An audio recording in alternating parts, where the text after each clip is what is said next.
Shalom saudara yang dikasihi Tuhan. Selamat pagi, senang dan bahagia rasanya karena masih bisa menyapa saudara di pagi yang indah ini. Doa dan harapan saya, saudara semua dalam keadaan sehat, dalam keadaan baik tentunya saudara, penuh sukacita diberkati Tuhan untuk sepanjang hari ini.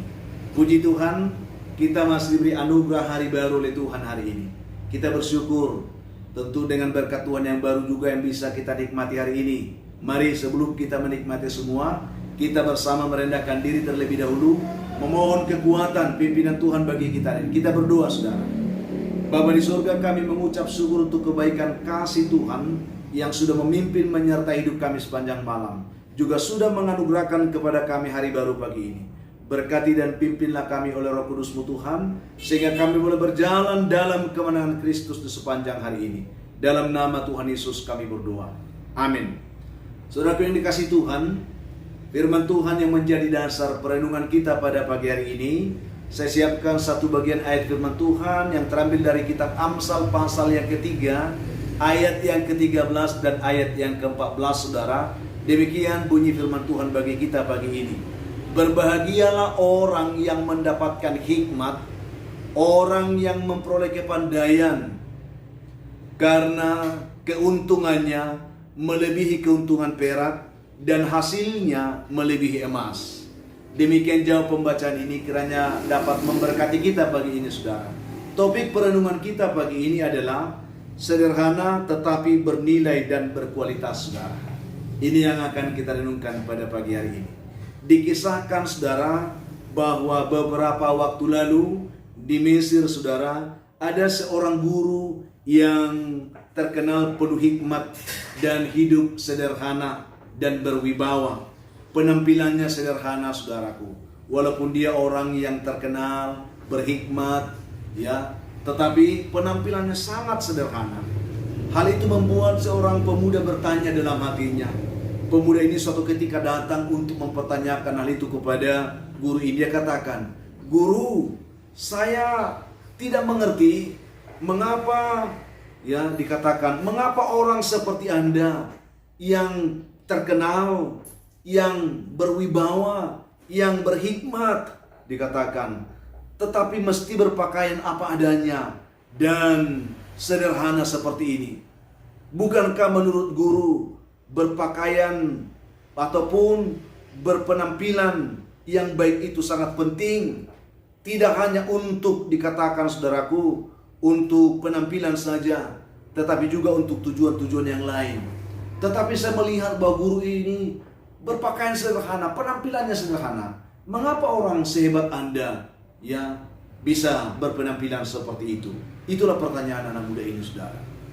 Lalu mendengar pertanyaan anak muda ini, guru ini pun tersenyum saudara. Lalu tiba-tiba guru ini membuka atau melepas satu buah cincin dari jarinya. Lalu dia berkata kepada anak muda ini, "Anak muda, aku akan menjawab pertanyaanmu itu, tetapi lakukan dulu satu hal untukku." Dia katakan, "Ambil cincin ini dan bawa ini ke pasar yang di sebelah sana itu. Tawarkan kepada semua orang, ya, atau biarkanlah mereka menawar. Tetapi saya minta kepadamu, jual cincin ini paling tidak 1 keping emas saja. Nanti akan aku jawab pertanyaanmu." Lalu saudaraku yang dikasihi Tuhan, ketika pemuda ini melihat cincin itu agak lusuh, agak kotor, ya, dia katakan, "Guru, 1 keping emas, apa iya ini bisa laku seharga itu?" Ya, demikian pemuda ini seperti meragukan nilai dari cincin yang diberikan oleh gurunya itu. Tetapi guru itu mengatakan, "Coba dulu anak muda, siapa tahu kau memang berhasil. Jangan langsung kamu menyerah," dia katakan. Lalu pemuda itu pun segera pergi ke pasar saudara, untuk menjual cincin tersebut kepada pedagang yang ada di pasar. Dia menawarkan cincin itu kepada pedagang sayur, kepada pedagang ikan, kepada pedagang buah-buahan, dan kepada pedagang-pedagang yang ada di pasar itu. Tetapi tidak satu pun dari pedagang itu yang mampu menawar cincin itu seharga 1 keping emas. Mereka hanya bisa menawar kalau cincin itu mereka bisa membelinya 1 keping perak saja. Lalu pemuda ini dia pergi mendapatkan guru itu dan berkata, dia katakan, "Guru, saya sudah katakan tadi, tidak ada seorang pun orang di pasar menawar cincin ini 1 keping emas. Mereka hanya bisa menawar cincin ini hanya 1 keping perak." Lalu saudara, guru itu pun tersenyum. Lalu dia katakan kepada anak muda, "Sekarang anak muda, bawa cincin ini ke toko emas yang ada di seberang jalan sana, atau kepada penjual, kepada tukang emas yang ada di situ. Jangan membuka harga kepada mereka. Biarkan mereka yang memberi harga kepada cincin ini." Lalu karena merasa penasaran, anak muda ini pun pergi langsung ke toko emas itu. Dan para tukang emas yang ada di sana, penjaga toko itu, ketika melihat cincin itu, langsung mereka merasa kagum dan mereka menawar cincin itu lebih dari 1000 keping emas. Melihat penawaran seperti itu, pemuda itu begitu kagum karena dia tidak berpikir bahwa cincin yang dipegangnya itu bisa bernilai lebih daripada 1000 keping emas.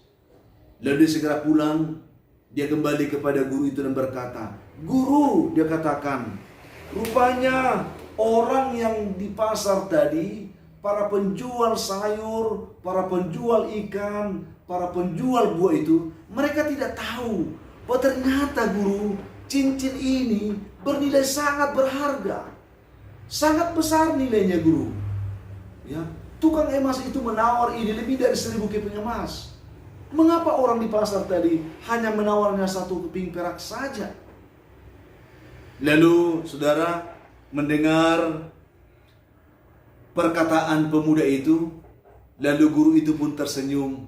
Dia berkata kepada anak muda itu, dia katakan, "Itulah jawaban atas pertanyaanmu tadi, anak muda," dia katakan. Di mana setiap orang tidak bisa dinilai hanya dari pakaian luarnya saja. Camkan itu. Jangan pernah menilai orang hanya karena penampilan dari luarnya atau pakaiannya saja. Hanya pedagang ikan, pedagang sayur, pedagang buah yang ada di pasar tadi yang bisa menilai seperti itu. Tetapi bukan untuk pedagang emas, bukan untuk tukang emas. Itu yang dikatakan. Ingat anak muda, dia katakan, emas dan permata yang ada di dalam diri seseorang hanya bisa kita lihat dan bisa kita nilai jika kita mampu melihat kedalaman jiwanya, melihat kedalaman hatinya, tidak hanya dengan penampilannya. Oleh karena itu, belajarlah untuk menyelami jiwa orang sebelum engkau menilainya. Belajar untuk memahami hati orang sebelum engkau mengambil keputusan tentang dirinya. Itulah yang dikatakan oleh orang tua itu kepada pemuda itu untuk meyakinkan bagaimana seharusnya kita harus menilai seseorang dalam kehidupan ini. Saudara yang kasih Tuhan Yesus Kristus, ini hanya sebuah kisah kecil untuk membuka mata rohani kita. Bahwa sesungguhnya saudara, kita sering terjebak seperti pemuda ini. Ketika kita melihat orang dari penampilannya, lalu kita memberikan penilaian, lalu kita mengambil keputusan, kita menghakimi mereka seperti apa yang ada dalam pikiran kita berdasarkan penampilan yang mereka tunjukkan. Tetapi sesungguhnya saudaraku, betapa kita harus jujur bahwa penilaian seperti itu adalah keliru, penilaian seperti itu adalah salah. Karena Tuhan mau supaya kita benar-benar menjadi pribadi yang bijak, pribadi yang berhikmat, supaya kita jangan terburu-buru mengambil sebuah kesimpulan untuk apapun dalam kehidupan ini sebelum kita mau menyelami nilai, kedalaman nilai dari sesuatu itu. Ini yang penting saudaraku. Lihatlah nilainya dulu, jangan hanya penampilannya. Itu sebab Yesus berkata, dari buahnya engkau akan menilai pohon itu, dari buahnya engkau akan mengetahui kualitas pohon itu. Kalau pohon itu berkualitas, buahnya pun berkualitas. Mari kita melihat dulu nilai-nilai yang terkandung dalam sesuatu itu sebelum kita memutuskan Apa yang harus kita katakan tentang dia? Firman Tuhan hari berkata kepada kita, berbahagia orang mendapatkan hikmat. Ya, orang yang memperoleh kepandaian, karena keuntungannya melebihi keuntungan perak dan hasilnya melebihi emas. Artinya saudaraku, betapa penting kita hidup dengan bijaksana. Betapa penting kita hidup berhikmat dalam hidup ini. Karena apa?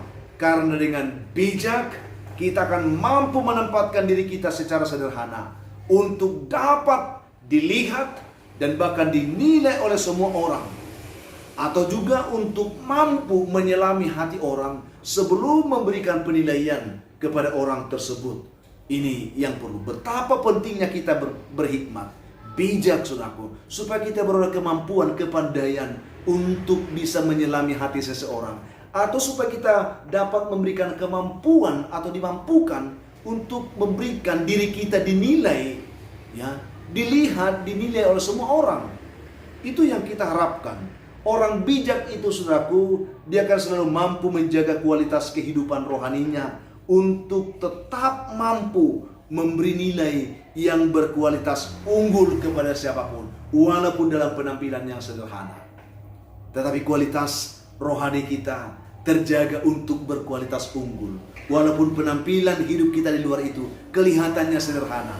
Tetapi ketika orang menyelami kehidupan kita, mereka akan menemukan mutiara berharga, emas berharga dalam diri kita. Mereka akan berkata bahwa kita ini bukan orang sembarangan, saudara. Betapa sering orang melihat kita dengan penilaian yang seperti itu, sekerdil itu. Hanya karena kita tidak mampu menunjukkan kualitas rohani kita, ya, dengan unggul, dengan baik kepada semua orang.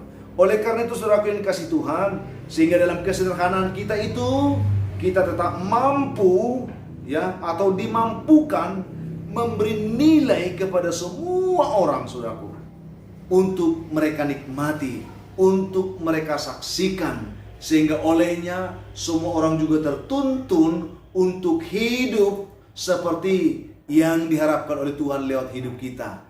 Lewat kehidupan kita itu tertuntunlah orang juga menghidupi kehidupan iman seperti kita, berkualitas unggul dalam kehidupan ini saudaraku. Sehingga lewat kebenaran ini kita diajar oleh Tuhan, mari melihat kehidupan itu bukan hanya dari penampilan luarnya, tetapi selami kualitasnya dulu, baru kita memberikan penilaian yang sesungguhnya kepada apapun, kepada siapapun dalam kehidupan kita. Tuhan memberkati kita saudaraku. Walaupun kita hidup sederhana, tetapi buktikan bahwa kita bernilai dan berkualitas unggul secara rohani. Tuhan memberkati kita semuanya. Mari kita berdoa. Bapa, kami mengucap syukur untuk kebaikan Tuhan pagi yang menyapa kami, membantu kami untuk menjadi pribadi-pribadi yang berkualitas, walaupun dalam penampilan-penampilan yang sederhana. Supaya kami benar-benar mengerti bahwa hal yang kami prioritaskan itu adalah kehidupan rohani kami yang unggul, yang bernilai, unggul Tuhan. Bukan hanya penampilan di luar. Berkatilah umat-Mu dimanapun yang lemah Tuhan kuatkan, yang berbeban berat Tuhan berikan kelegaan, yang putus asa Tuhan berikan harapan, yang berduka dihiburkan Tuhan. Hamba terus doakan umat Tuhan yang bergumul karena sakit penyakit, baik di rumah maupun di rumah sakit. Tuhan Yesus yang baik, ulurkan tangan-Mu jamah mereka, pulihkan dan sembuhkan mereka semua dalam nama Tuhan Yesus. Terima kasih Tuhan. Anak-anak Tuhan yang mencari pekerjaan hari Tuhan berkati, yang mengharapkan jodoh diberkati Tuhan, yang mengharapkan keturunan pun diberkati oleh Tuhan. Hamba doakan anak-anak kami dalam perguruan pendidikan mereka hari Tuhan juga berkati mereka semuanya. Berikan semangat belajar. Anak-anak-Mu yang bersuka cita karena mereka berulang tahun hari ini, berkati juga mereka, penuhkan sukacita mereka dan ajar mereka bersyukur Tuhan, karena itu anugerah Tuhan bagi hidup mereka hari ini. Hamba doakan juga ada begitu banyak umat Tuhan, anak-anak-Mu pagi ini, yang sedang terbelenggu persoalan hidup dan kesulitan yang besar, oleh karena beban hidup yang sulit, oleh karena kuasa setan dan kuasa gelap. Ketika mereka mendengarkan renungan dan doa ini, izinkan hamba berdoa memohon berkat Tuhan atas mereka. Tolong mereka Tuhan, lepaskan, bebaskan dan berkati mereka semua. Dalam nama Tuhan Yesus kami berdoa. Amin. Saudaraku yang kasih Tuhan, apapun keadaan hidup yang mungkin sudah hadapi hari ini, saya mau tetap berpesan, semangat saudaraku, jadi kuat dalam Tuhan, bersukacita senantiasa, dan mengucap syukur atas segala sesuatu. Karena itu pasti dikehendaki Tuhan dari kehidupan saudara hari ini. Kalau saudara mempunyai beban, pergumulan hidup yang berat, dan memang saudara rindu didoakan, Hubungi kami saudara, nomor telepon tertera di layar saudara. Hubungi kami siap membantu mendukung saudara doa. Dan kami tetap berharap bahwa saudara akan bantu kami untuk mengembangkan pelayanan yang selalu mau membagikan, men-share ke semua orang, juga memberikan komentar yang baik di link YouTube kami, like dan subscribe bagi saudara yang belum melakukannya, supaya pelayanan tetap ada di hadapan saudara tiap hari. Dukung kami untuk pengembangan saudara. Akhirnya saya Pendeta Linti Moran, Pendeta di GKP Jemaat Khusus Soresan Medan, menyampaikan sampai jumpa saudaraku di kesempatan lain tentunya. Tuhan memberkati saudara di hari ini. Shalom.